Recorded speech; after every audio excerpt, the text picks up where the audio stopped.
going to turn back to Walt Whitman in a poem that I tried to read yesterday, but there was a couple of vocabulary I didn't understand and had to look up. So I did that. The poem is called Thoughts, and there were two words that I didn't know.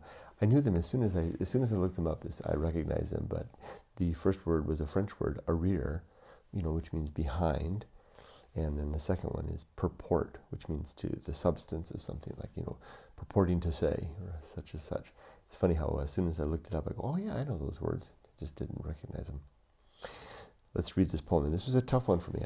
I won't claim that I understood the poem the first time, and we'll see how I do the second time. Thoughts. Of ownership. As if one fit to own things could not at pleasure enter upon all, and incorporate them into himself or herself. Of vista. Suppose some sight in arrear through the formative chaos, presuming the growth, fullness, life, and now attained on the journey.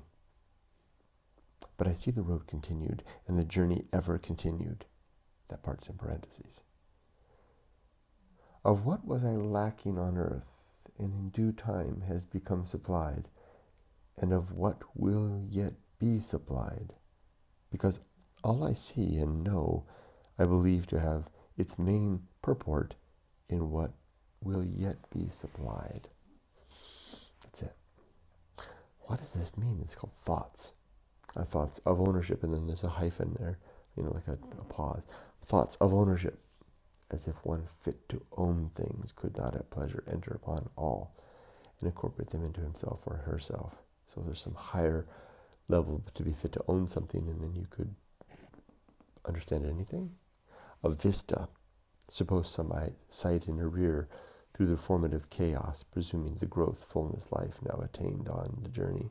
Okay, so you've gotten somewhere, and you look back and you can think of where you were, the vista backwards. I see that one. But why in parentheses here? But I see the road continued and the journey ever continued. So that was before looking back on ownership and vista, but now I'm looking forward. Of what was once lacking on earth, and in due time has been supplied, and of what will yet be supplied. But by who? He's constantly referring back to deity, it seems.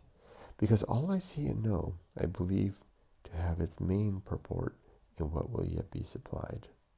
All I believe and know has something yet to come. I won't confess I can fully understand it, but it feels like a life's reflection, right? Looking back at the vista and the journey so far, reflective, the parentheses saying, but still there's a road ahead, and then the vision forward. Interesting. Good day yesterday of breaking paradigm. I did feel like it was the first time. This is big. This is a big thing right here that I'm covering right here. Because I've got to break the shift of 40 years of the workaday life, of how I think and how I see the world.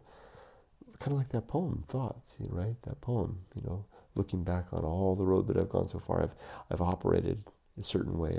My mind was formed through my childhood to be a worker bee.